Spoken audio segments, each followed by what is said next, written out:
Well, good evening and welcome to Masterpiece Theater, even though Chris has a weird look on his face. But welcome to episode number 177 of The Other Side of the Ball. Double A here with you, joined by Chris, who has that weird look on his face, Corey Hammond, and Corey Hammond's special guest, Paddington Bear. 2-5 in the building, and doing his daddy duties, the next Olympic gold medal hurdlist in 2028 in the Summer Olympiad Games in Los Angeles, quarterback from the two-time champion Las Vegas Insomniacs, one Scott Scooter Hamilton.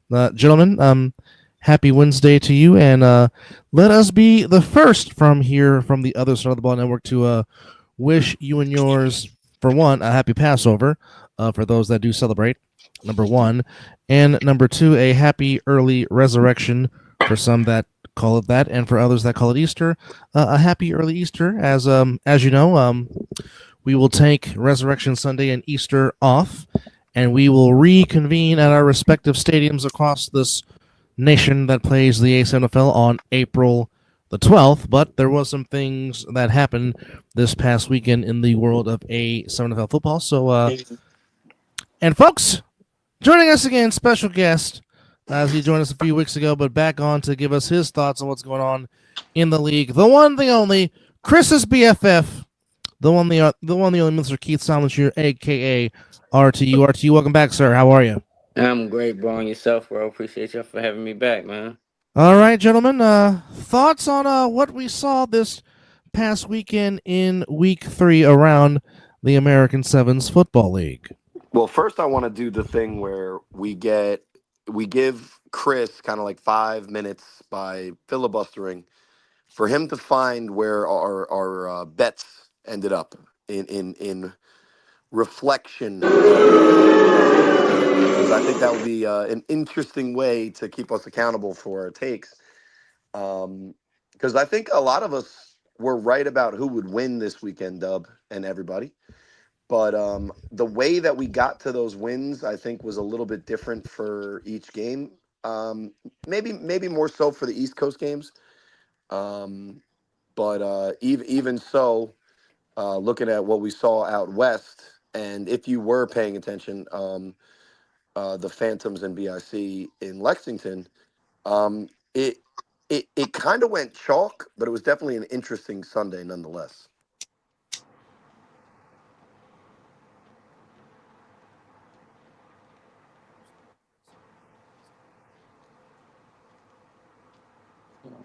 All right, so I was just ready to say everybody gonna pause. I was like, I'm being good, guys. I'm like, I gave a point, laid off. I was gonna let somebody else talk, which I know you guys know better than anybody. I struggle with, and silence. Anyway, Oh no, can everybody hear me? April, No problems. April Fool's, so we didn't know what the fuck was going on. yeah, maybe. Right. Maybe the joke was that I was letting you guys talk and you guys just weren't ready because you were like, "Oh, Corey's gonna talk." That gives me at least 3 to 6 minutes. I will say this though, there's been a lot of talk about the arm of one of the throwing guys for the Insomniacs and those spirals and those on target just darts way downfield. And I'm not talking about Scooter at all. 2-5. What's up with it? What's going on? What's going on? Man, you were chucking them things like 80. Trying to. Now, the one thing that I do appreciate is that you had this, especially just Sunday, which we can talk about the specifics of it. I'm sure there's probably 3 or 4 reasons. But you made Dub work for that throw off because you had this meditation phase while I guess the refs were trying to figure out like when to blow the whistle, and you'd be standing like that 30 yards away, and then you would do that walk up like it's almost like a ceremonial walk up, like a baseball batter's about to get in. You had your own walk up music, and then you start the little jog. You're like, Yeah. and then you get the little full speed, and then you're like, bing. Oh hell yeah! I mean, that shit came from when we was at the old school, right? Like I said, I haven't played in like 2.5 years, right? So we had the DJ, you feel me? And the DJ, he used to play my shit. So it's like in my head, it's like almost like watching damn, what is it? With G Baby. You feel me? Yeah. Hardball. When the pitcher was sitting there and he waiting for that level when he coming, you know what I'm saying? So it's like that song get to playing in your head, and it's like, it's kind of like a little meditation. Yeah, man. That I was vibing to it because it was like it's funny because shout outs to Dub because what you were doing is making it very difficult. Why is no one on camera? First of all, it is not some random stuffy on my camera. That's Tony Chopper, MD, the doctor of the Going Merry. So Dub. And I think everybody knows that the icon is superior, to the face. So shout outs to our commenters. You can keep roasting our pictures. Everybody's going to get one up eventually. We're also like multitasking, by the way. In Vegas, it's 5:30. I'm sure that's a busy time. It's 8:30 over here. In the Maryland, New Jersey, greater Eastern area, bro, it's 8:30. So it's just as busy to get all 7,000 of my kids to eventually fall asleep. Only 7,000? I just am exaggerating. The exact number varies, but we'll get to that later. But more on the Knox throwing game versus his former team, the Knox revenge game, if you will. Not even close. I think because when I was watching film, one of the things that I was going to focus on is to kind of further clarify the point of contention that Knox and I had on last week's show, which specifically was the quarterback position for Sick. And so watching that game and being able to rewind it and kind of look at the dominance of Moses Smith coming off the edge and, just the overall, insanity that at times the the Sick With It offense was facing that dominant Insomniacs defense. I do have to say, upon further review, I think that Knox and to the nuanced point, it's interesting that kid. What was the kid's name? The main quarterback for Sick? T. Jones. Right. So clearly he's struggling with the format, and I think that's fair to say. And it's not necessarily just that he's learning a new thing. He's facing one of the top two defenses in the league right now. So welcome to the league, man. But you can tell that he has the requisite tools once he starts to figure out the angles and the timing and the way that you attack a defense.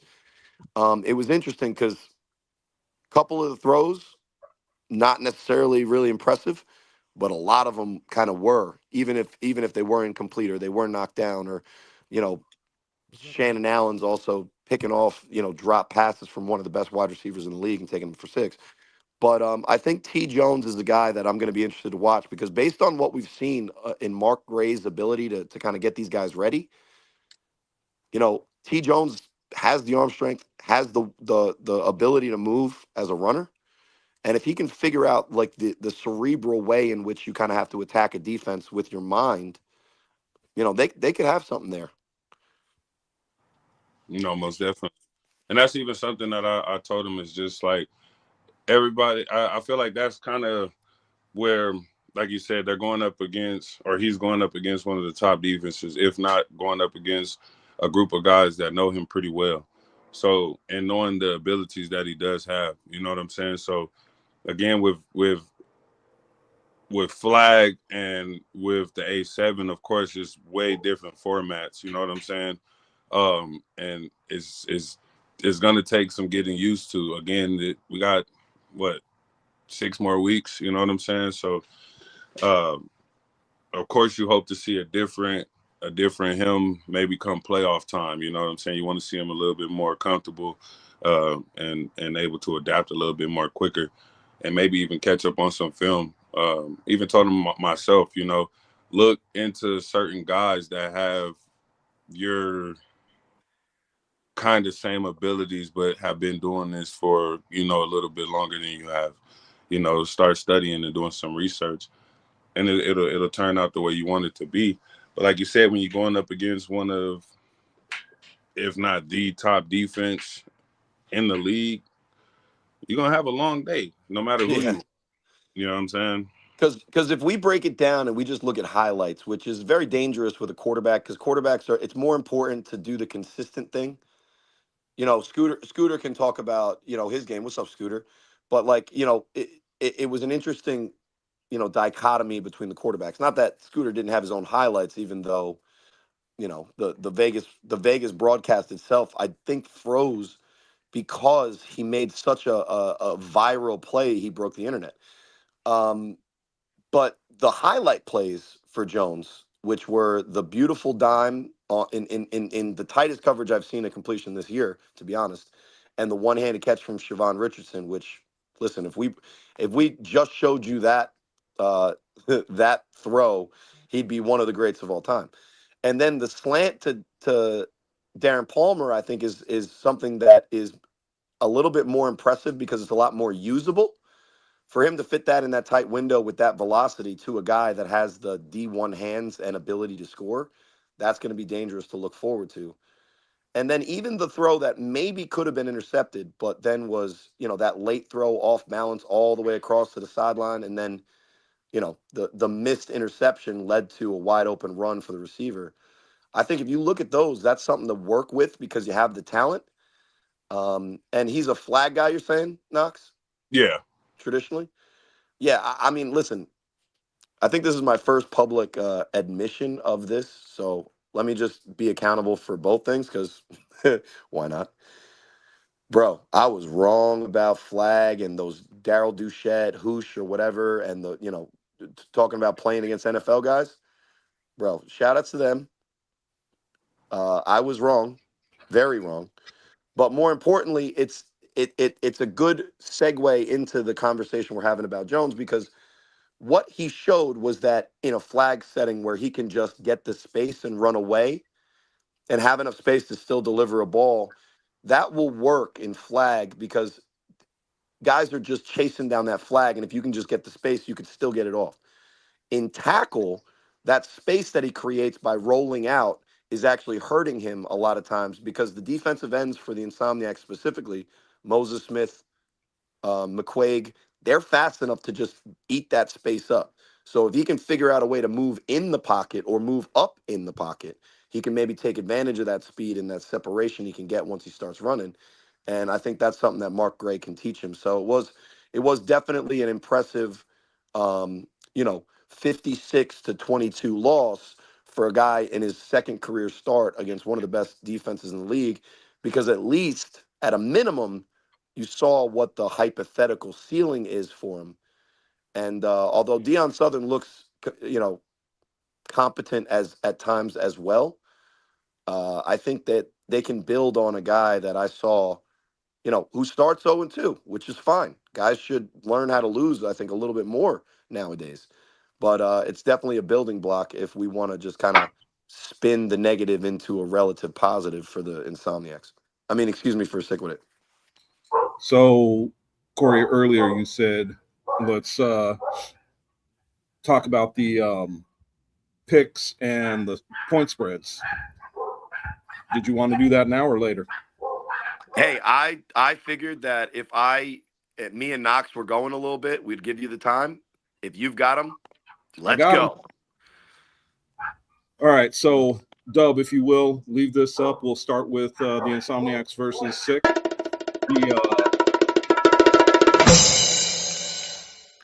The original point spread was 30, so we have 31 on here. And it was unanimous picks for Insomniacs. So they covered, and we all picked it.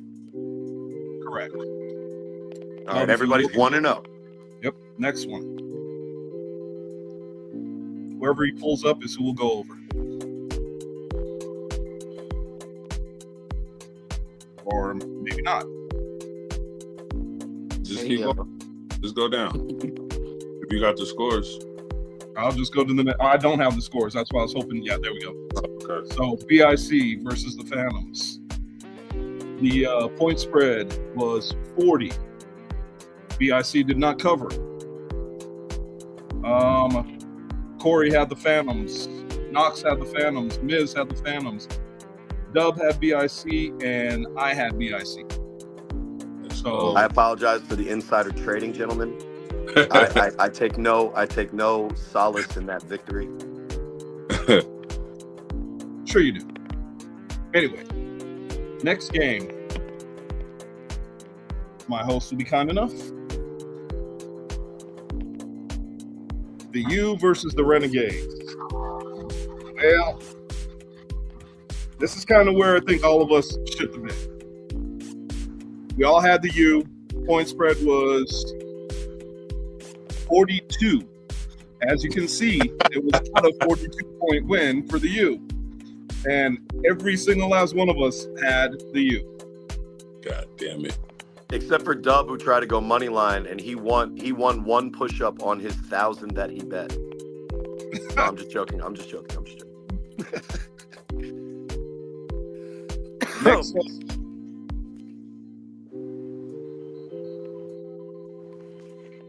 I know he's looking for him, so I'm going to give him a chance. Animals versus the Heathens. 38.5-point spread. As you can see, it was more than covered, and everybody had the Animals. Ah, yes. So everybody's 3-1. A lot of us are 3-1, and some of us are 2-2. Not if you go by the point spread. That's what I'm saying. So everybody lost the U, right? And then some of us lost BIC Phantoms, but Nobody lost. Yeah, you're right. My bad. Oh, yeah. Looking at it so the right way. the guys who picked the Phantoms are 3-1, and the guys who picked BIC are 2-2 on the week. Yeah. Correct. Next is the Hunters versus the Stealth. It was a 24-point spread. As we can see, the Stealth covered, and everybody had the Stealth. Corey, however, had the over for the Hunters in turnovers at 3.5. Don't know how many turnovers they had. If we count, all right, so I'm going to let you guys decide, because it is a turnover. And I do believe if we go back to the tape, there's maybe a fumble, but there was definitely 3 interceptions, and there was more than 2 turnovers on down. Turnovers on downs don't count. I don't know. They don't It's count. up to the panel. All right, so I don't know if they fumbled or not. I don't remember. Does anybody remember? I was not there, so I can't back that up. Dub, do you remember if there's any fumbles?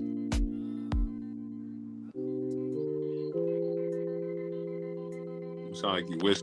All right, we don't have that yet. So, Corey, we'll come back to that one. You also had the Stealth under 175.5 yards passing. I don't have that metric, so I can't tell you if that's correct or not. Yeah, they only played 3 quarters, and every one of their drives started at like the 50 or in, and they could barely complete a pass. So I'm pretty confident in under there. Under 175.5. Okay. Yeah, for sure on that one. The one that is up in the air is the turnovers, which, Yes. listen, 3.5 is a high number. So I should have maybe went under, but So shout out hold to the on. Hunters if they blew my parlay. Hold on. Let's put it to the panel. Is turnover on downs considered a turnover? In every aspect of the sport of football, that is not a turnover. A turnover is giving the ball over to the other team by a fumble or an interception. So I say no. What say the panel? Turnover is a turnover. Even on downs? Yeah. What's the key word? Turnover on downs. Shit. Still a turnover. To me, it's not a turnover. Oh, fuck it. Turnover's a takeaway or giveaway. All right, either way. Mizzle saying it is not. He's not on the panel, technically. He's just not on the panel tonight.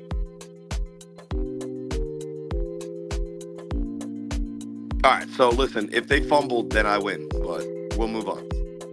We'll move on.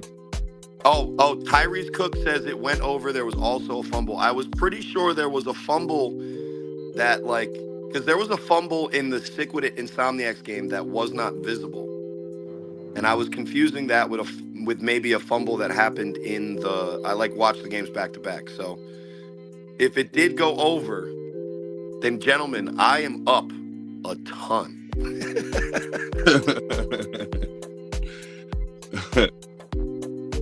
Alrighty then. Well, you've got a reprieve. We're not playing this weekend, so we won't be doing our prop bets for this week. We'll be hitting that next week on Wednesday. So make sure y'all tune in for that. What's up, K-Wack? But a punt is a change of possession, but you're changing the field at least. Anyway, I'm not trying to make that case. I was just asking. I got the fumble anyway. So, yeah, man. I mean, we started talking me and Knox about the Insomniacs and Stick With It game. We have the quarterback of the Insomniacs joining us. Do you guys want to start going over the second game in a row for both these teams against each other? Scoot, that's on you, though. Hey, whatever you guys want, man. I'm here. I'm here for a little bit, so you got Well, me. what's your take on the game, the second game that you guys played against Stick With It? What was the difference between the two games that you felt for the outcome? Because the outcome was different compared to the first game. What do you think was different on the second game? I don't know, man. It's tough. You know, they're not the same team that they've been. You know, with some of their player personnel changes that they've had, and you know, anytime you have a new quarterback, it's kind of tough. But I mean, once they get some momentum going into these next few weeks playing these other teams, you know, we expect to have a better game in the playoffs. Hopefully, I just think we have their number. You know what I mean? Yeah, especially this group, and 2 weeks in a row. That's a really tough start to these guys' careers, especially the new ones. Yeah. Now, I We kind of have a didn't like want to watching play the game. 2 weeks straight. You know, we didn't want to play. No, yeah, listen, it is what it is, right? We'll talk about stuff that we can control, which is, you know, I guess our opinions. But in watching that game, Scott, first of all, congratulations again on the win. Congratulations on the highlight.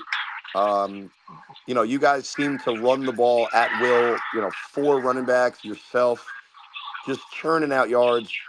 Whoever's stepping in for Kenny Mack is doing a good enough job that it's, you know, it's not that you guys miss him. He's obviously a big part if he comes back and when he comes back, but you guys were able to run the ball. Now, my hot take, though, is when David Clark is on the field, you guys are the best team in the league. But it looked like at times when he wasn't, there was a couple of struggles here and there in the air. Now, it's hard when it's a game that you guys are dominating to like be fully locked in, and it's still early in the season. But what is your take on the Insomniacs without David Clark on the field? And what do you think is the way that you guys look better when it's not just the Madden 99 overall guy just being better than everybody else? Well, I mean, anytime you got a player like Davick who can stretch the field, I mean, I'll be honest. Against any team in Vegas, I could throw the ball to him every single play, and it's almost going to be a touchdown for the most part.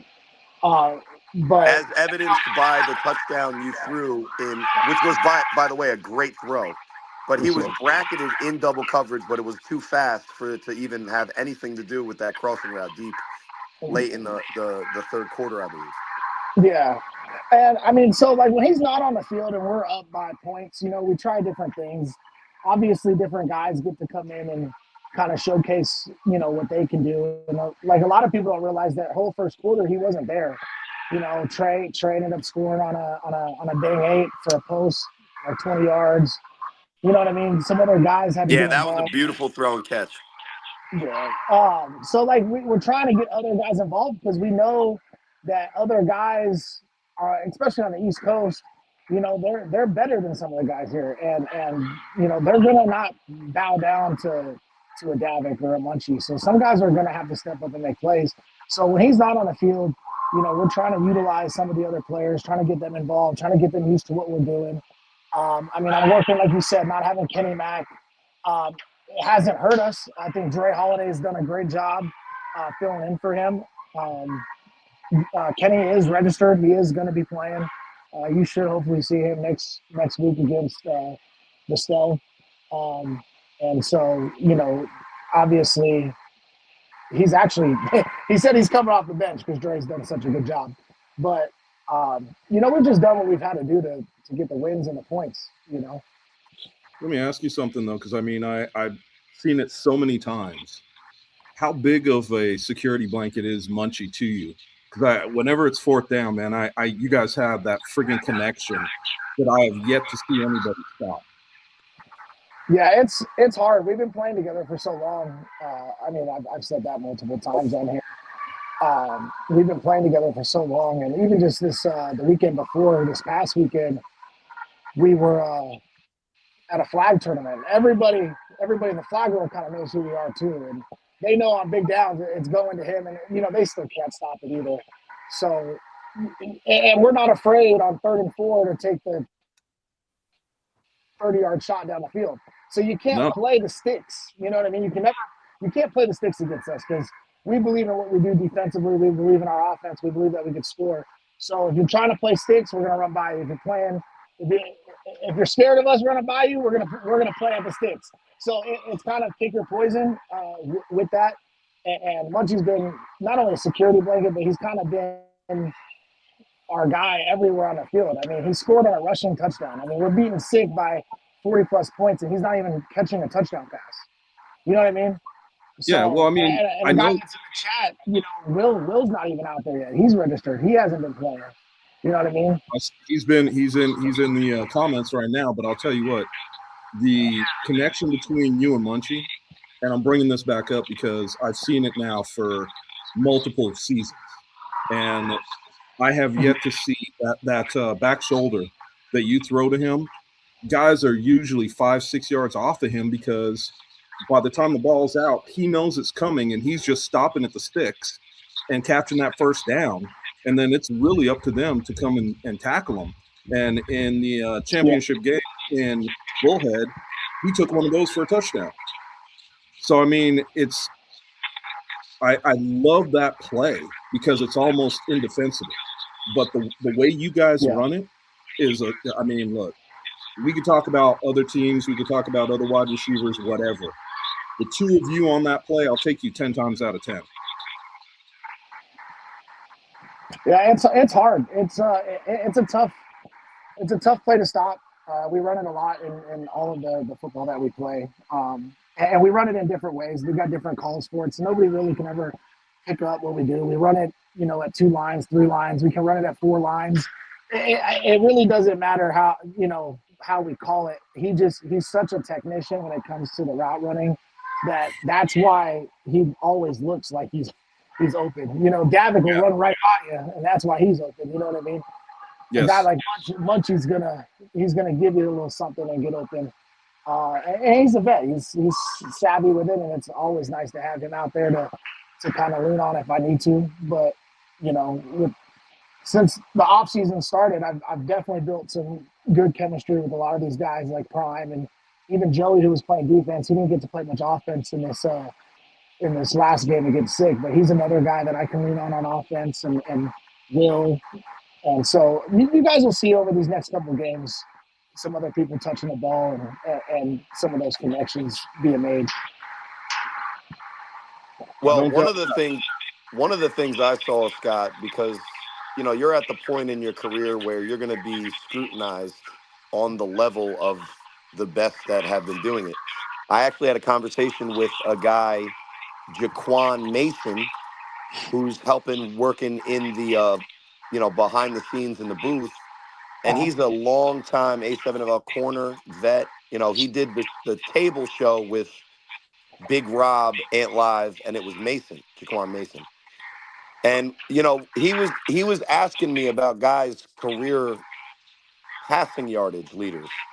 And one of the guys I brought up that's encroaching the top is you because of how much you were, dominating your first 2 years, blah, blah, blah, right? So That's the pause for a second. That's a little fluff up before the criticism. But since you're at that level now, watching that game, man, in a season where the MVP last year, a guy who was maybe less accurate than you are, maybe not as pinpoint of a thrower. The MVP last year turned the ball over 0 times, and maybe with an inferior team to you guys, won the championship head to head. Yeah. It looked like you put the ball out there 4 or 5 times on potential turnovers. You got bailed out with the one horse collar call on the interception, and then all those fumbles and throws and weird things that in flag the ball's down. Is that something that you're not concerned with in the regular season, or if we're being honest, is that something that you should kind of clean up? Because take away turnovers, how do you stop the Insomniacs? No, you're right. The horse collar tackle. I mean, the interception comes because of that tackle, right? I mean, if I don't get dragged down by my neck, maybe No, that ball. of course it has something to You know do, what I but mean? As you far made as the like decision to throw it into the coverage, and it was probably more open with a better throw, blah blah blah. So again, I'm nitpicking here, and again, I gave you the fluff to say you're on that level. So I have, no, nobody talks about my picks. I'm 0-7, right? So, I but respect it. I respect yeah, it because what I tell my guys, and we had this issue in the championship game last year, and I talked to Vic about it, and it's like, look, man, well Scoop, they're bailing. I'm the type of quarterback who's like, my guy, like, I'm giving you that 50-50 ball more than 90% of the time. Like, if I tell you to run a go route, run the go route. Because if I throw it, I have 100% faith that you're either going to come down with a catch or you're going to break the pass up and they're not catching the ball. You know what I mean? So a lot of times it's just me kind of being like that, like Brett Favre-ish, like gunslinger type. That's kind of like, you know what? Hey, it is what it is. If I get picked off, I get picked off. You know what I mean? As far as the stupid ass pitches and stuff, that's really just kind of getting comfortable. And with us having the lead, me just being stupid, and that's definitely something that has to be cleaned up. It's kind of is it because in flag that's down as soon as it hits the ground, so you're kind of like a funny. little fast and loose early on in the season because you got to adjust? Yeah, and then like also too, like just the week prior, I played 16 flag games where you're allowed to pitch the ball. You know what I mean? So it's just kind of like it's like a natural instinct where like if my flags are about to get pulled and someone's to my right, I can pitch it. You know what I mean? So it's just a little, To be clear, no, I suck at flag, but I follow the yeah, logic. yeah. So, but I do got to clean it up. And what's crazy is right before I did some of those stupid throws, Stevie came up to me right before like the third quarter started, and he goes, "Hey, let's just keep the turnover free. Like let's have a goal in mind in the second half. We're beating the shit out of them. Like let's be turnover free." And sure enough, he jinxed the hell out of me, and I'm over here doing Yeah, well, stupid shit. first of all, it's definitely his fault. Number one.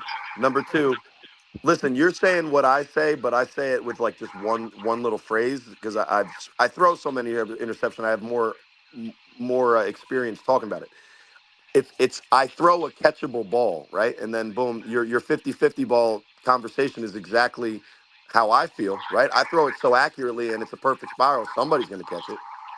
I Right? throw a lot of touchdowns. I throw even more touchdowns than I get listed for because the amount that sometimes get taken back. They go the other way. I throw a very catchable ball, whether it's to the offense or defense, it doesn't matter. Do I have a lisp or is that just the feedback? I don't know. I think it might be the feedback because you don't sound like you have a lisp. Shout out to people with lisps. It's okay.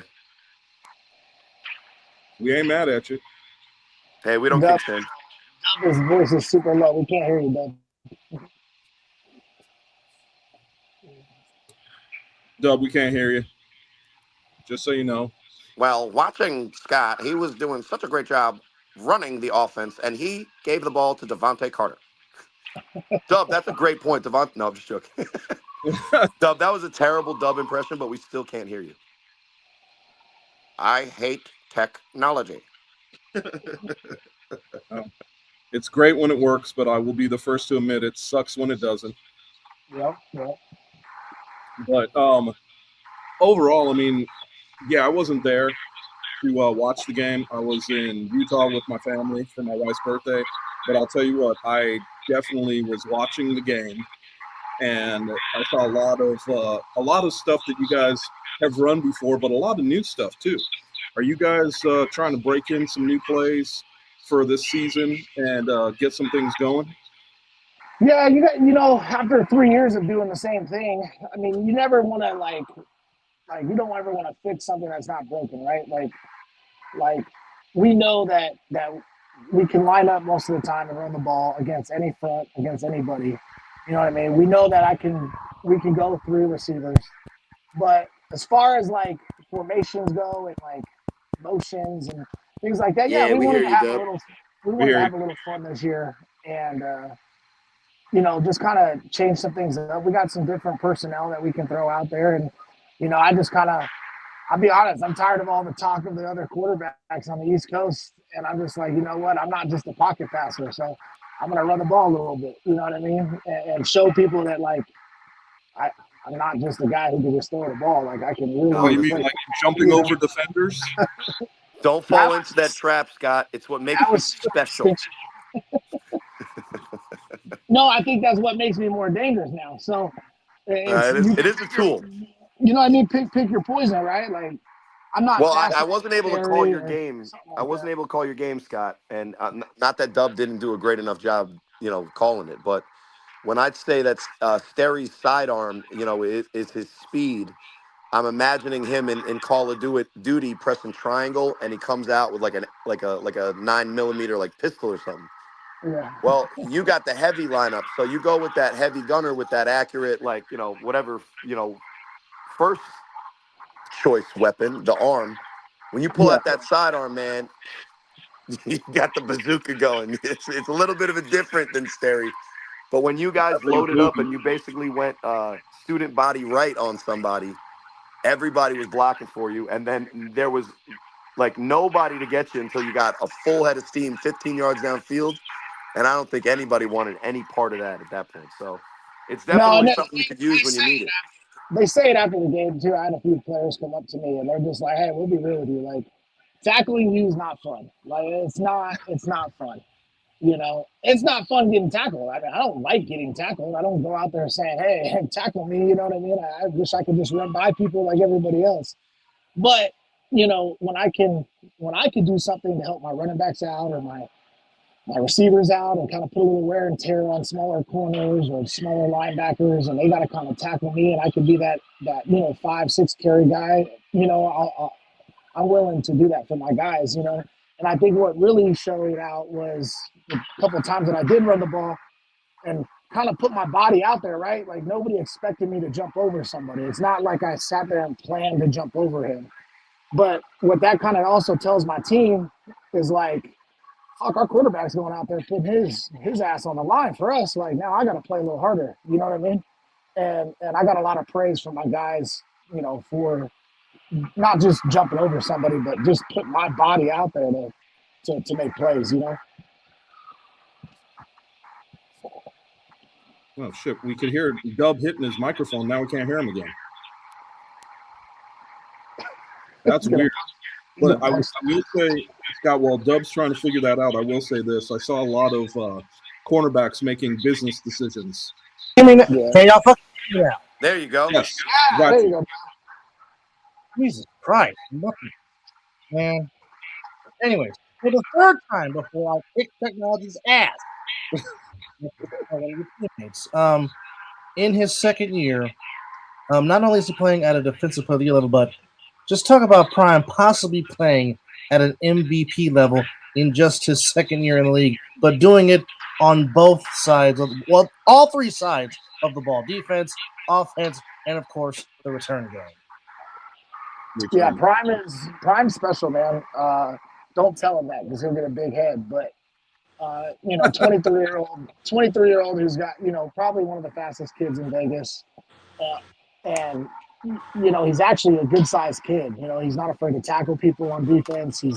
He competes every day. He shows up to my little kids practices and run routes, and wants the ball thrown to him all the time, and No, he's a good football player, and we're happy to have him. And with Donnie being out the last couple weeks, he's definitely stepped up in that return role. Um, Everybody will see Donnie a little bit more, so that'll be good as well. Yeah, he really impressed me. Not that I wasn't already impressed, and I was talking with actually Keith Salmon's RTU before about Prime because he had the opinion based on what he saw in the championship game that you know I'm not that impressed. Well, I kind of was, and against Sickwood in this most recent game, he kind of showed what makes him special. Yeah. It's not only the athletic ability, but his instincts are really exceptional because the 3-on-1 isn't just him running to the side. It's him getting the defense to commit and escaping at the right time at the right angle. And Yeah. then the interception is better than any of it because not only was it a Tulu. great break on the ball, but the instantaneous catch was probably one of the tougher catches I've seen all day. Only beaten by Siobhan Richardson. And then when he's on offense, he looks like he's very capable of stepping in the shoes of some of your top flight guys. Pretty big shoes, both literally and metaphorically. So, where is he Tulu. best suited to be on your roster when it comes to the point where then Danye's there, Davik's there? Guys that Tulu. have had more of a tenure with the Insomniacs. Basically, long story short, So whose with him, role is he so kind of so taking? so right now he's kind of like he's definitely one of our starting defensive backs. So that's his spot. And I will say the championship game was a wake up call for the entire secondary. All of our secondary guys are guys straight out of like real football, like real tackle football, and kind of dominating the flag scene in Vegas, and not really going up against guys who can run at their level or at their speed and be able to run away from them. So they took the loss after some ass chewings by some of our vets. They took the loss pretty hard, and so some of them guys are coming in with a chip on their shoulder uh, to be able to show everybody that hey, we're just not that easy person to walk over. When Donnie comes back and plays both sides of the ball just like he's always done. And the kick return game probably just becomes more of a split rotational thing, or whoever is the freshest at that point. Um, but they're all buddies, so they're gonna go and cheer each other on and tell each other when to go in and when to come out, and hold each other accountable. So we're not too worried about how that rotation is gonna look. Well, if it's not a problem, it's definitely a help. Sure. You guys don't have a shortage of talent. Now, the last thing I'll ask, and then I'll let other guys go, is Tulu. since we're doing all this praise, we'll do a little tongue in cheek, little criticism. First of Yeah. all, what's it like to have Knox on the squad? Because The neutralizer. he's really never been your guy's ally. He's been the threat against you. What's it like having Yeah. him in the huddle and throwing the ball off for you? Well, what the crazy part is he probably would have been with us last year, but there was like this rumor mill of like me and Knox not getting along or something. And when me and Knox both got whiff of that, we were like, what? We've never exchanged words. We don't like, we're not best friends. We don't go out and hang out together, but like there was no, bad blood between me and him or anything like that. And then we had caught wind that he wanted to help us out, on the 3-on-1, especially after, the way the championship game kind of went. And I'm a part of our management committee, leadership group, I guess you could say. And they brought Knox up, and everybody was like, "Scott, are you good with it?" I'm like, "Of course, yeah. I mean, dude, if he can throw the ball at the back of the end zone, I don't care at all." And what I've been most impressed about is that he's been very Tulu. helpful. Well, he was extremely helpful week 1 when he wasn't allowed to play or wasn't able to play to the people throwing the ball off. And then this week, just his ability to hang the ball in the air. I mean, we probably would have got 2 or 3 get backs if we were, down some points. He was able to put the ball at the end zone. once he comes down and actually realizes he can fuck somebody up if he actually wraps somebody up, we're gonna That's be what I really, was gonna do. You we're gonna be stole my really thing. deadly. We're gonna be really Well, deadly. well, because what I was gonna say is I was gonna make the joke because I was gonna warm it up with like giving him praise for how far he throws it and how he was doing such a great job in there. But like, can he break down? No, I'm just joking. It's his first week back, and I'm sure up 30 or 50 or whatever it was. He's not trying to put his shoulder out there for a Monday. Shout outs to Snag Sosa. Ooh, I wish RTU was on for that one. That was an RTU planned situation. I will say in Knox's defense, now could he have probably helped out? I mean, our Siobhan's good. He's a good ass returner. Like, and he's a good receiver. No, Like no, no. The first one he missed dude's good. is he missed. The second one is he Yeah, just kind of like ran past him and whiffed, but somebody else made the tackle. But yeah. he only had 2 tackle attempts really because he was throwing the ball so far. Was that something that you guys talked in the offseason after the loss in the championship game, basically going down to like BIC being able to do that and you guys weren't? Was that something that you guys talked about? Well, that was definitely a neutralizing like aspect, right? When somebody's able to have us start on the whatever it was, the 10-yard line or 15-yard line every single time, and when they're able to get a return and start on the 50 or in plus territory, that's big time. You know what I mean? 40 yards in the A7 against a good team is helpful wherever you're at, especially when it comes to field position or Prime going real for it estate. on fourth down or anything like that. You know what I mean? So them having a guy like Bagway be able to throw the ball in the back of the end zone every single time, except for the one time that he did throw it in, we returned it. Yeah, for a It's a touchdown. neutral. You neutralize 1/3 of the game completely, especially being on that kind of field. You know what I mean? Now, Well, yeah. shame on us for not being able to do the same thing, but I mean, now you can. yeah. Now we got a guy that can do it. You know. And not to mention, he could do it in a couple of different ways. It doesn't necessarily have to be out of the back of the end zone. He could hang that ball up and let your defenders get down there. Dub, your microphone's out again.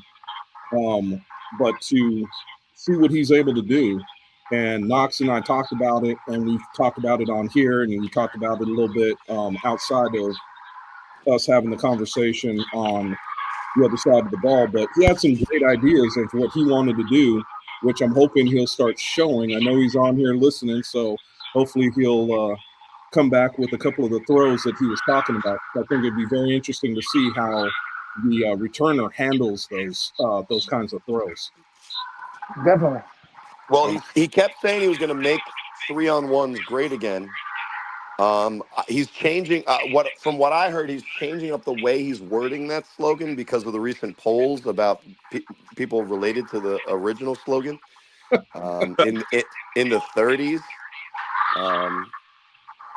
So my last question is if the guy's name is Live with 25, do we have to put number 3 on him, or can we get him a jersey that represents his hashtag? I mean, come on. I think he picked number 3, but I'm not sure. Or maybe somebody else is I'm just number joking. 25. I'm just joking. I really don't care. I don't think anybody cares. So we talked a lot about this game. I think it was interesting, but it was what it was. And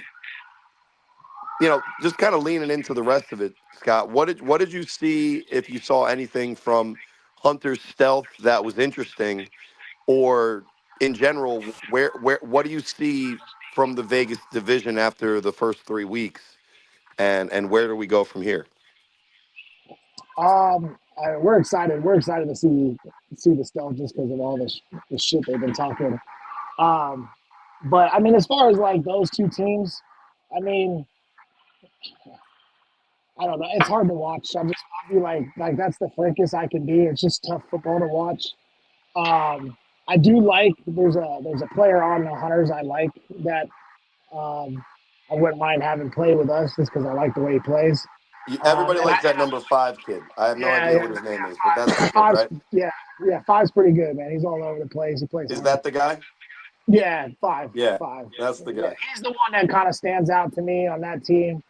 And then the stealth, I mean, I like that they got cool new uniforms. They're kind of very team oriented. They have a decent sized roster from what I've seen.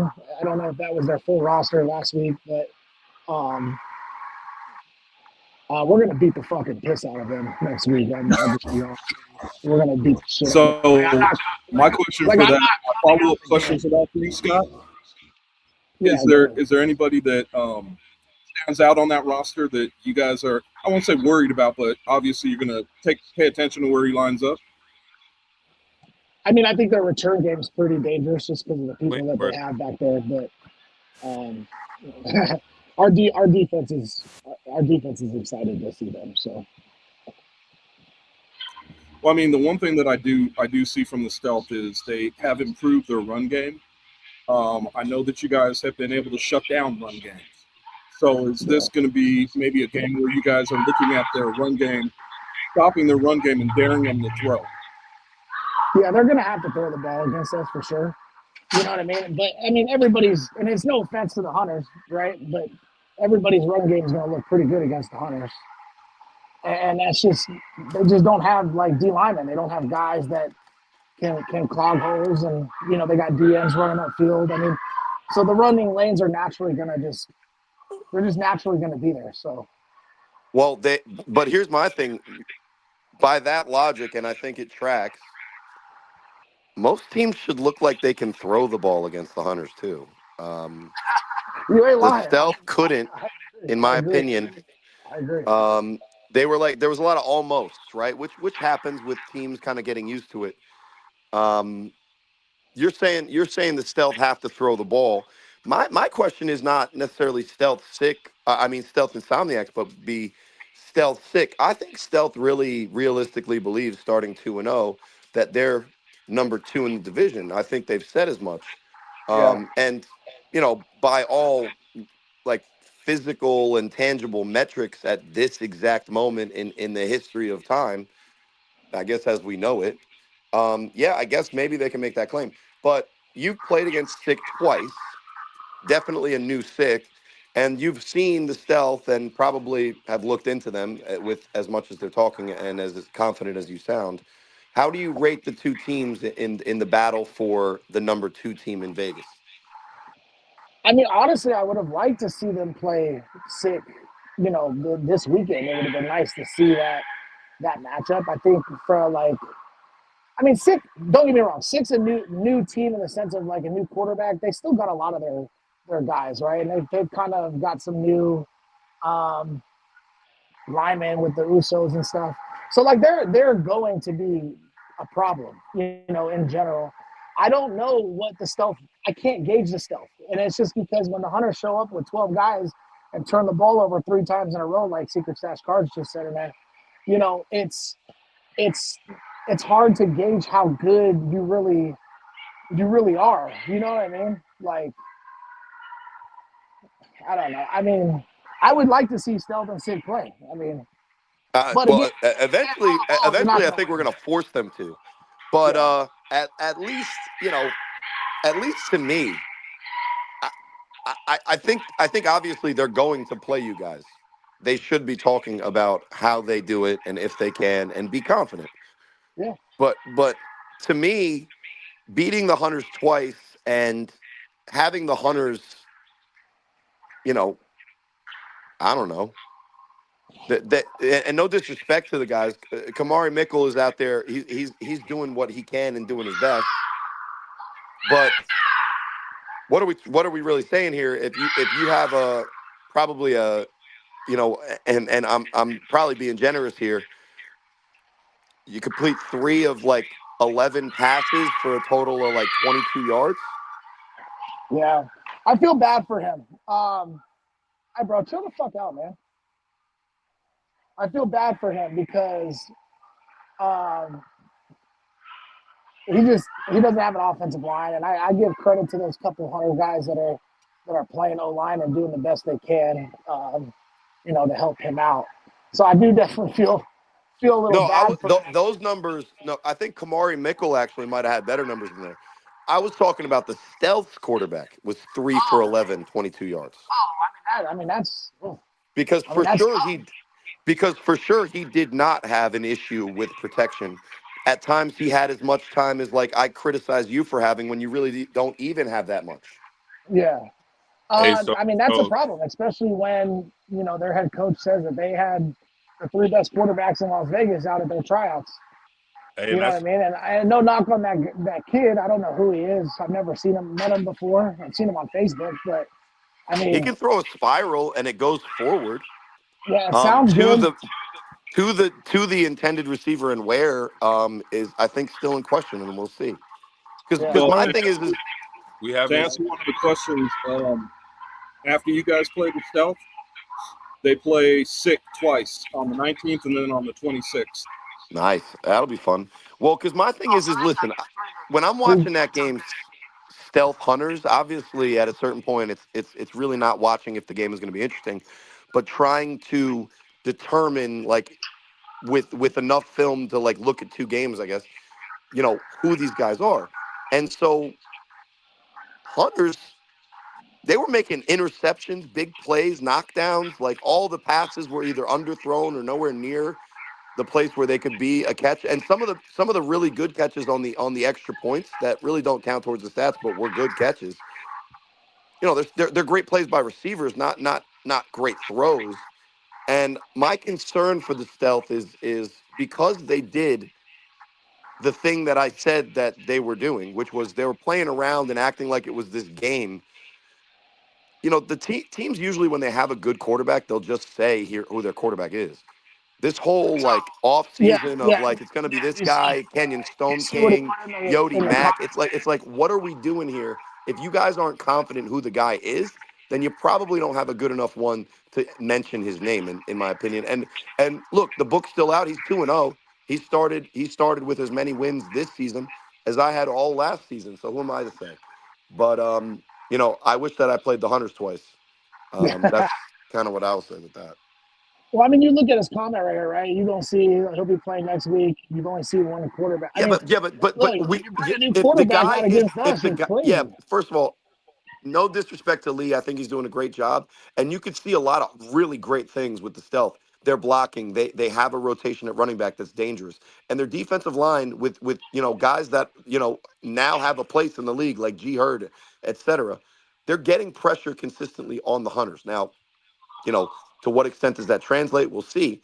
But to me, I'm looking at the Stealth and I'm trying to dissect what they're doing, what they're doing, what they're doing. If you don't have your best quarterback in games where you could just be getting sharp so that you could be ready to play, we already talked about the guy Jones for Sickwit and how he clearly has talent and was struggling because he needs more reps. I think that should be something that the Stealth look at. That if they're Yeah, playing the Hunters, that's not just a preseason game that your quarterback doesn't show up to protect him from injury.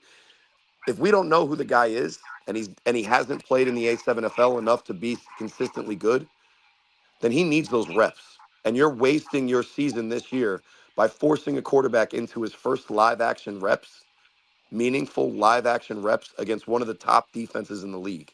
That sounds like a recipe for a blowout, not an upset. yeah, And I get you. Lee, to answer your question that you have up right now, yeah, if he wants to come on next week, we could get him on. Yeah, but we don't care what he has to say. No disrespect. I mean, no one cares what he has to say. What we wanted to be introduced to is his play style, his top end potential. What his strengths and maybe weaknesses are in live action in the A7FL in Las Vegas live on YouTube. That's what we want. Not to see him talk in front of a camera. Because Lee, I know you train these guys up. They do a great job when they go in media. Yeah. So I mean, this is no disrespect to the Stealth. If I'm if I criticize the team this much, it's because I'm watching them and I actually like, give more than like, 2 cares. I'm trying not to curse, guys. I'm doing pretty decent. No, look, I Um, give him credit. He's got guys that believe. He's got guys that want to play football. I like it. I do. But when everything looks good going against there, everything looks good going against there. And when you got four of the best defensive linemen in the top 10 in this league coming at your neck, and you've never taken, not even taken, you've never played A7FL as a quarterback, you are in for a rude awakening. I don't care who you are. That man, T. Jones, for sick with it, is a monster in flag football. Almost nearly impossible to grab his flags at the quarterback position. And look what we've seen in the A7 so far. Well, and listen, he got reps. He got live reps. And you know what? In some of those reps, he won. Let's be fair, Scott. Yeah. Not a lot of them, but in some of those reps, he won. I mean, but you put him up against a team like the Hunters, he'll go way more crazy than what the Stealth has been doing. The logic don't make sense. Like we're gonna Oh, play the listen, Hunters in listen. 2 weeks, and I'm gonna play 2 quarters because we're gonna 42-0 them. So I'm gonna have Zach play the third quarter. But I'm Yeah, going but to you have be a there. I'm career going to record play. in this league of like 26 and 2, Scott. Like no, and this is the thing. I think my where I disagree with Lee, and it's just a disagreement. I'm not like mad at him. Where I disagree with Lee is that the value of the live action reps is more valuable than anything you expose, because regardless of who this guy is, unless you got Cam Newton like from his podcast to show up to play A7, I don't think it's going to be that big of a surprise to the fact that it makes an impact in the game, Yeah, because he and can we either play or he can't. And if he can't, then the best way to get him up to speed is by live action reps in which he can do that. And you know, the team you're playing against, it does matter. yeah, But like if you if said, if it's practice against your own team, that's not the same thing as going against the Hunters in live yeah, action on YouTube on yeah. Games of the Week. No, I'm joking. No, you're right, and we've played the best quarterbacks. You know what I mean? We've played Sterry. We've played um, what's his nuts? David Tender, Tender. you've played Yeah, Bagway. You've yeah, yeah, you Tender. We played Bagwood. We played Logo. We played chaos, yeah, chaos, Keno. Keno. We played Jeremy Geary. We played Stone King, who I thought was a good quarterback. Like we've played, You played Fox. yeah, Fox, and then we had the kid from You the played. Alienators, the Hawaiian kid from the Alienators, back on that team. Like we've played the best, like every style of quarterback we've played against. Like it's not going to be something new. You know what I mean? Well, I guess we'll see. And everybody has their right to their strategy. We got 5 regular season games, if I'm not mistaken. I don't know how many you just throw in the literal garbage because you don't want to show yourselves. But hey, to each their own. It was definitely an interesting development in the game. I think, other than the passing game for the Stealth, which they should be able to figure out. I mean, they have guys, and Savion Cunningham is one of them. Yeah, Um, but we'll see. I Now, think that I think that says a lot of it, Corey. I mean, everything could be a good story, everything could be a good game, but until you get out there and get smacked in the mouth the first time, it's you kind of don't understand what A7 is. And I mean, I understand playing 8-man tackle, and even that's going to be different than what you're going to see and feel out there in the game with A7 with no pads. yeah, well, that kind of takes us, and I don't know how much you guys saw of Lexington BIC. I do have to say, from the film that I did see, I got to give the Phantoms a lot of credit for being a physical team that, like, they were putting pressure on Sterry pretty consistently. Now, Sterry's the kind of guy that even with pressure, he can find ways to beat you. They were too much in like a burst towards the end, but that game was interesting. But did you guys manage to watch any of the East Coast games? yeah. It sounds, Corey, like the BIC stuff. It drives me nuts, right? And I'm gonna just be like, they're gonna hate me for it. I'm gonna just say it, but like all their bot players are not playing. All their paid players are not Oh, playing. they're bought players. So When you so said bot, I thought besides you meant like on Twitter, all the guys no, that support like right wing. besides our boy in the chat, who KWAC, who I think is awesome. He shows up to every game, but everybody else, they don't show up until the first round of the playoffs. You know what I mean? And it's just like, so of course these other East Coast teams are gonna get like that's why like the U win is not as impressive. It's not as impressive as everybody makes it seem. Like that game's always good.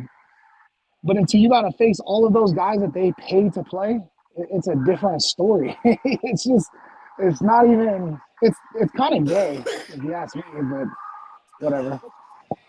Well, I mean, in general, when you have Ashante Worthy, when you have Kason Campbell, Terry Codrington, and then you look at the guys that show up week in, week out on the defensive side of the ball, they usually have enough. Now, with the U, I think it was two of the names I named and their turnovers. So, Mark Yeah, Bagway being there or this guy being there or Matt Riddick being there probably makes a difference, but not that much.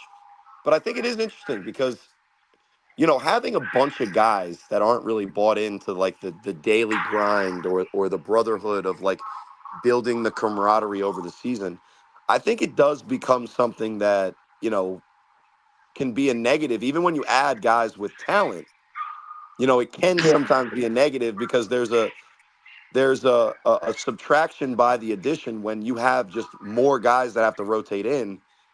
It's less of a chance that you get to build that chemistry, in certain aspects of the game that matter. Um, but yeah, I think that game is what it was. BIC traveled to Kentucky. They brought who they could bring.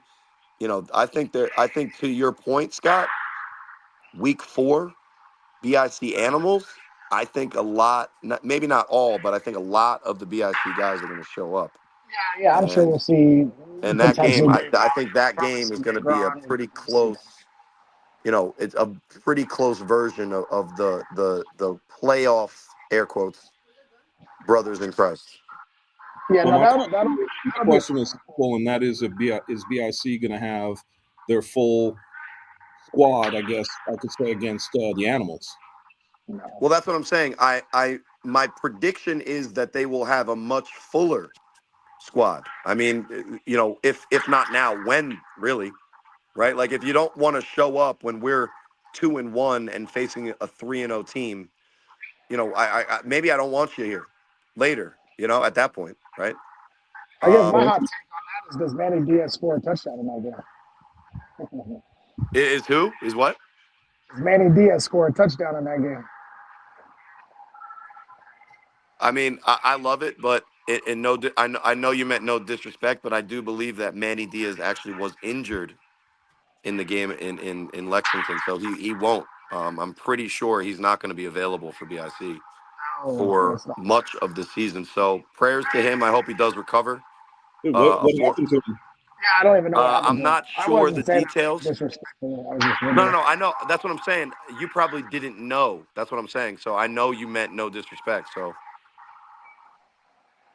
Well, no, it's but no disrespect to Manny. It's just a curiosity question as to, we know that he left the Animals to go over to BIC. I know he was playing cornerback for BIC and getting no, but I'm some. saying he got hurt. No, that's what I'm saying. But my Yeah. curiosity question is, you're saying he's going to be out for most of the season. My question mark is just what happened to him. I know you don't know, but it would be nice to understand what happened to him. What kind of injury does he have? And will he even be able to play the rest of the season? Yeah. At this point. I mean, he did have the 2 touchdowns against the Renegades. He is very capable and a really good receiver. Kasim Perry is good for the Animals. Larry Wingo is good for the Animals. Amari Thomas is very good for the Animals, but I think at times it looks like, at least early on in the season, the Animals offense is missing that deep threat, catch the ball when Tender puts up 50-50 ball. I'm not sure if that's fair to say, but at least early on in the season, that's kind of what it looks like. So, did you guys get a chance to see the Renegades U game? I caught parts of it. I was again watching. I mean, of all of us, Chris, you were on assignment. Dub would say, and Yeah, and Dub and would say rightfully that. so. I watch all the East Coast games. It's kind of nice being that time difference because I get to watch them before we Right. essentially play. So it's kind of nice. Well, and watching that game, I mean, what I saw was kind of not what I expected to see with the U. I thought that the U did a lot of things they did against BIC, but I also saw them get stopped more than I thought they were going to get stopped with the Renegades. Yeah, Going I on? How mean, you I mean, I was obviously up close and personal with that game. Um, it was interesting because going into that game, the first 2 weeks of the season, the Renegades did not look like a team that had any chance of really kind of pulling it together. And it did kind of start with the Not at quarterback. It all. was interesting. It was interesting because McQueen is a capable quarterback, and he showed at times that he's an accurate passer and has the ability to escape the pocket if you kind of give him enough room to run. Um, is he closer to my age than even Scooter? Yeah, but the point is that the difference between the quarterbacks in week 1 and 2 to week 3 was not a talent level. What it was an understanding of the personnel, an understanding of the kind of the relationships and the chemistry that these guys have built over their entire existence. And I think at the end of the day, it was the final culmination of a guy who, in Kenneth Stewart, if you guys were paying attention in 2021-22, was the guy the Renegades chose to replace me with. A guy that had 70 catches for 900 yards as my receiver, but then the Renegades, in their only season in which they won a playoff game, except for last year, I think they won a playoff game, right? Yeah, they won I think last it year. is. Yeah. Yeah. So until last year, it was their only playoff win, and they basically replaced me with my receiver, right? Kenneth Stewart had always had a lot of talent, and there was, this and that, and this happened. Then he went to the Animals, then he was on this team. But he kind of comes back to the Renegades in a situation where they need him. He trusted all the guys around him, and he played the game of his life because to me, over the first 3 weeks of the season, the U is either the best or one of the best teams in the league.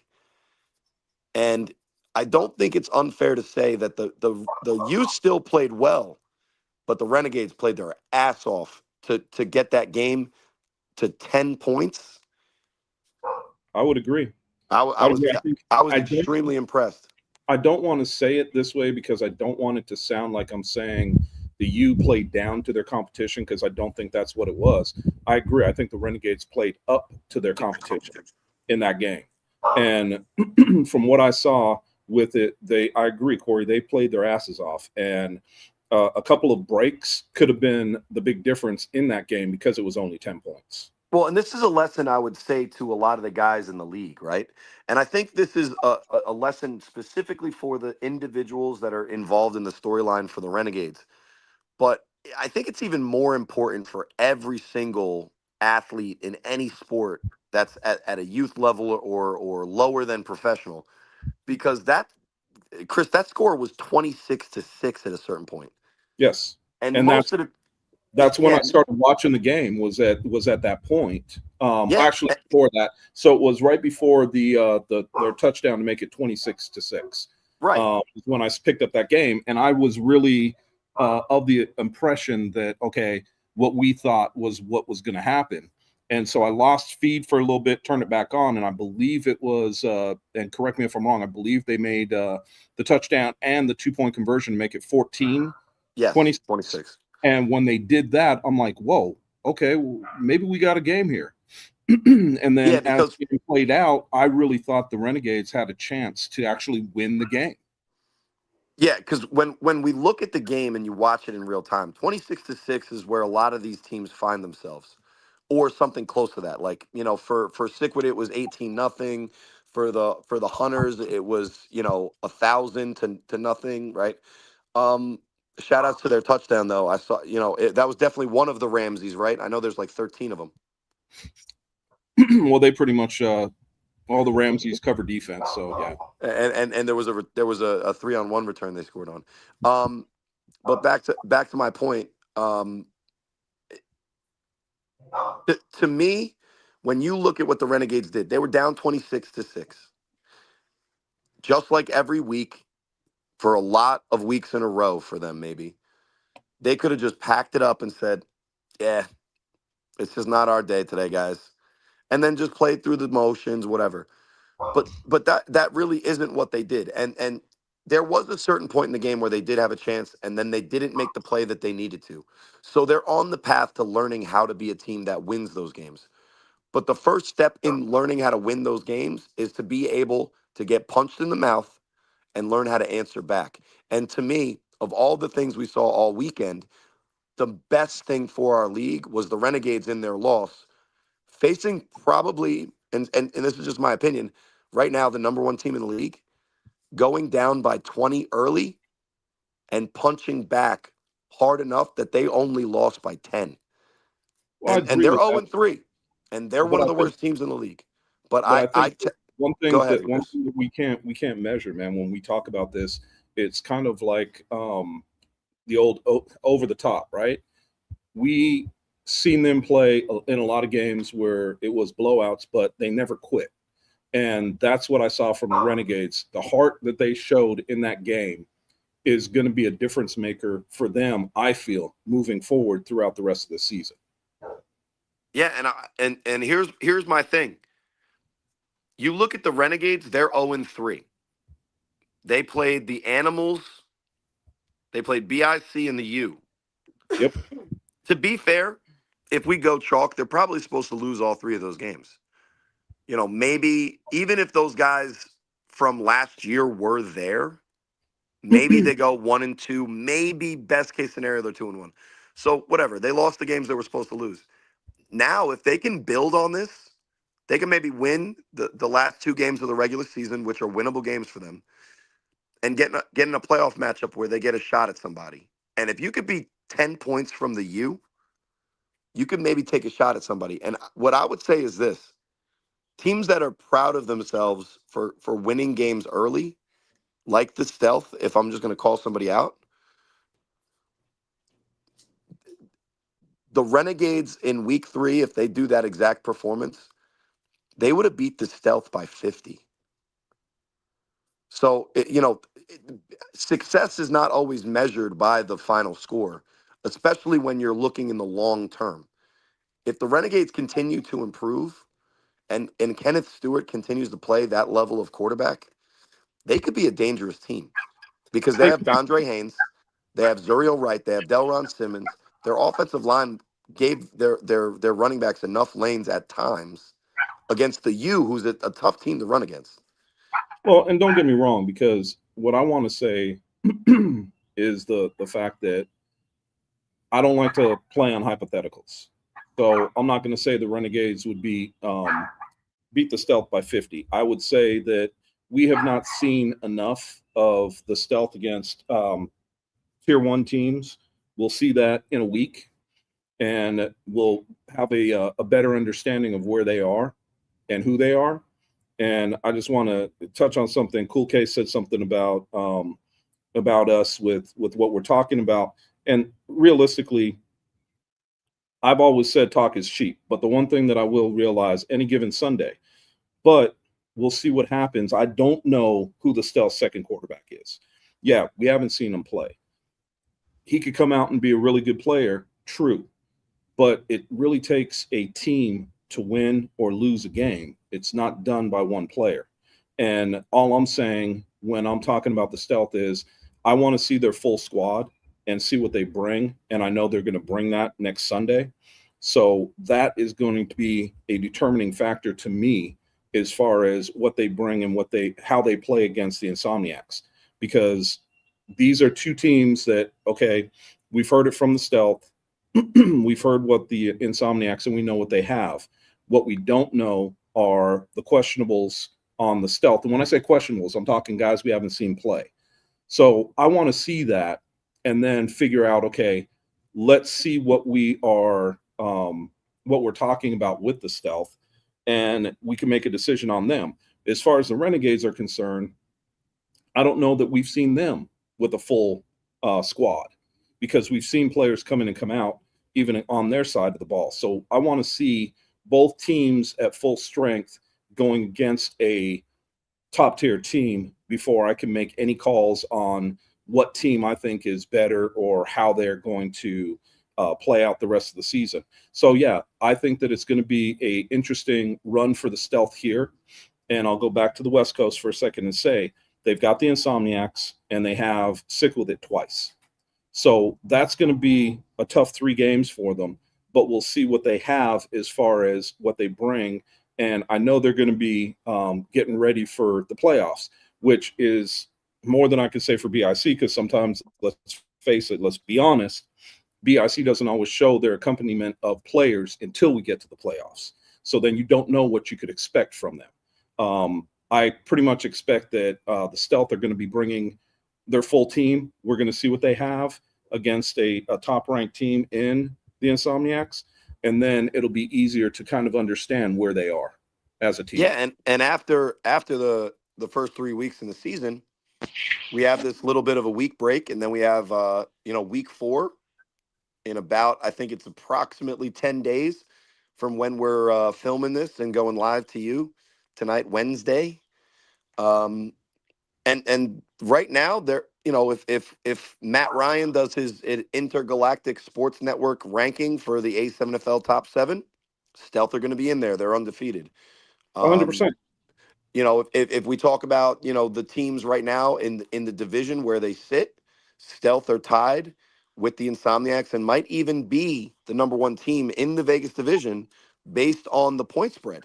Now, I think, yeah, they would be. They're both 2-2. Well, they're 2-0, right? But So, what I'm I'm sorry, saying is, what I meant was they're both undefeated, two wins, 0 losses for both teams. right, but I think that the Stealth have won by more combined points than the Insomniacs. Well, Because but you're also talking again. See, that's where I can't say that. I know. I'm just saying the statistics, and here's my point, Chris. Right? Yeah. Because if you just look at the raw data after the 2 weeks, you could make the argument just based on the data that right now they're number 1 on based on the way that we rank teams at the end of the season. They're number 1 even in Vegas because they have more points for versus their points against type of thing. Now, does that tell this whole story? Absolutely not. But a team that can make that claim right now and is in the comments saying what they're saying fairly, right? Is in the comments saying what they're saying fairly. The next time that A7FL games are being played, they have an opportunity against a team that has won the whole league twice and has won the division every time that they've been the representative, in the postseason. And they have an opportunity to show us. And if they lose by a lot to the Insomniacs, then we know that, they got a lot of pieces that are working, but they still have a lot to improve. And if they surprise us, then, I'll admit, just like I was wrong about flag football guys playing NFL guys, I'll admit that I was wrong about the Stealth and their preparation for this Insomniacs game week 4. Well, and what I'll ask Cool Case is, he said that's a bad take. I'm not sure what part of that is a bad take when it's just reality. It's just honest. We're just talking. I wasn't even giving my opinion. What I was saying is this is where we're at, and this is what we got, is a game next week. No, 2 weeks. Yeah, that we were actually. This is 10 days. 10 days. Yeah. This is what fouled me up one time. I drove to Delaware instead of Asbury Park. Yeah, that might foul you up big time. Because Matt Ryan said next week we're in Delaware, and he said it on a Monday. Well, so what he meant was the next weekend, which was not this weekend. Well, and the thing about it is, when we talk about late the that division, Sunday. when you talk about the division, you can say that Sick won the division in the regular season last 2 years ago. Yeah. Yeah, and that he would be correct. They won the division, but in my eyes, to win the division means that you're going to the championship. Well, I mean, they won the regular season. Yeah. And they got the regular season award, but I don't think any of them care, honestly. I think that if we went back and talked to each and every one of them, they'd say that doesn't mean anything and that we wanted to be in the championship. But bottom line, man, no matter how you slice it, the only thing that we can, as commentators, as guys that watch this game, the only thing that we can say without a shadow of a doubt is what we see, right? And what we've seen so far from the Stealth has been against the Hunters, which is not their fault. It is nobody's fault. That's the way it broke down on the schedule. So what we see over these next 3 games will give us a very good look at who the Stealth are first and foremost. But it'll also see, and yes, Cool Case, you're right. It is our opinion, and opinions are like assholes. Everybody's got one. But when it breaks down to what you do against top tier teams is indicative of who you are as a team. If you get blown out, I'm not saying you're going to, but I'm saying if you get blown out, people will look at it a little bit different with that 2-0 start. If you are competitive and lose by 6 points, then everything kind of changes within what we've seen and known in this league. So when we see what the U did to BIC in the first game with the win, what they did in the second game, and then how the Renegades played them in the third game, there is some validity to what we're saying about the Renegades. And the facts are is that against maybe the worst pass defense in the league, the Stealth struggled to complete passes that weren't quick screens and weren't on extra point plays. They turned the ball over in the pass game against the Hunters, maybe arguably one of the worst pass defenses in the league. The Renegades, on the other hand, against arguably one of the better pass defenses in the league, they threw for over 200 yards and had multiple plays in which, they gained over 20 yards in a pass that traveled in the air over 20 yards. So based on the statistics, the Stealth don't look good. My opinion is just real that, quick. I think that what Parnell's saying here, I think he's got Sick and the Insomniacs mixed up because the Insomniacs have been back-to-back champs. yeah, that's what he's saying. Okay. But to finish Sick. my point with Cool Case, because we appreciate the comments and we appreciate the engagement, by the way, also, and we know that he's a baller and he's definitely one of the leaders on that team that's going to help them. I think the facts is that the Stealth look good statistically and also in some places glaringly bad statistically.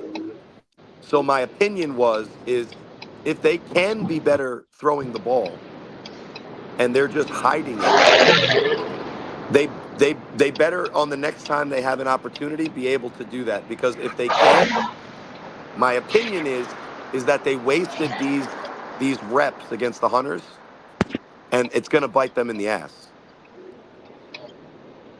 Well, and I guess we'll find out. So up against it right now. I know that Dub joined us back, and Dub, we could hear you. So I guess what we can look at right from this standpoint is final thoughts. Corey, I'll let you go first. Well, I gave my shout outs to flag football in general. The guys for the USA flag team that I was always like a contrarian when they were talking about that kind of thing. And I've always been the guy that like hates on flag as a general thing. And since a lot of our guys do have that flag background and it is what it is, I just want to say that as now a current coach for flag, I have a newfound respect for the game, and I still think it fucking sucks because, yo, just fucking tackle me, bro. Don't touch my. No, I'm just joking. It was a bit. No, but I did want to just make the admission that I was wrong. You guys were right, and it's just because I think, just being honest, it's because I suck at flag football. It's a different game, man. It's a different game. Knox, you have anything you want to end with? It was great to be back. Feels good. Great show. See you guys in a couple weeks.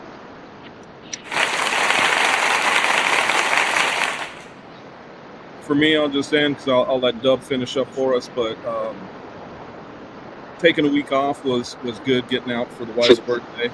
Got to keep her happy. Happy wife, happy life.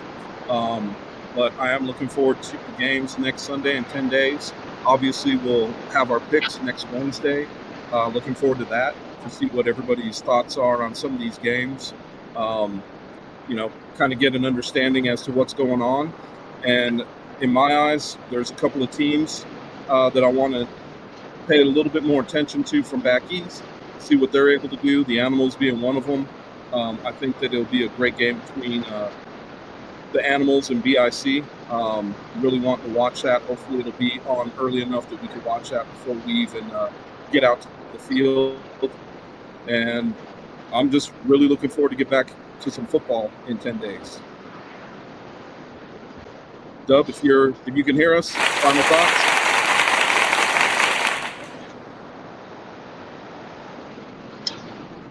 First off, again, special thanks to Mr. Warner for coming in and subbing in and doing a fantastic job playing the role of Chris Vera. Yeah, I'm getting nothing. You know what? I'm really getting sick and tired of technology. I really am. It's pissing me off. Doesn't matter if I'm in the car, doesn't matter if I'm in the computer. Just technology can suck a fat dick. How about that? Righty then. Can y'all hear me now? Yes, sir. We We hear heard you. that loud and clear. Very Jesus loud and Christ. very clear. Again, what I'm trying to say is, first off, to Mr. Warner, appreciate him for coming in and subbing in and being the role of Chris Vera. You are definitely welcome to come back on the 12th and join myself and Chris and have a three-man booth if you want to. Really appreciate it. Loved his insight on the game. With that said, enjoy your Easter break. Spend it with your loved ones, and then we are back at it on the 12th of April. And stay hydrated, stay in shape, make love, not war. Episode number 177 is in the books. Special thanks to RTU for coming on for a quick minute. Special thanks to two-time A7FL champion Scott Hamilton for joining us. Good to see 2-5 go back on the field and be the neutralizer that he is. And great to see all of you watching and commenting and enjoying this brand of football that is the American Sundays Football League. For Chris Vera, who can now buy his nickname at Target for $14.99. Yeah, I saw that. I think I might put that up. For Corey Hammond, the man with 5,000 kids. For 2-5, who's looking for some good food. And for me, who is on his way to go make chicken wings and sweat chicken grease. Thank you for watching, and we'll see you on the other side of the ball as we will reconvene from winter break and preview Week 4. Ta-ta for now.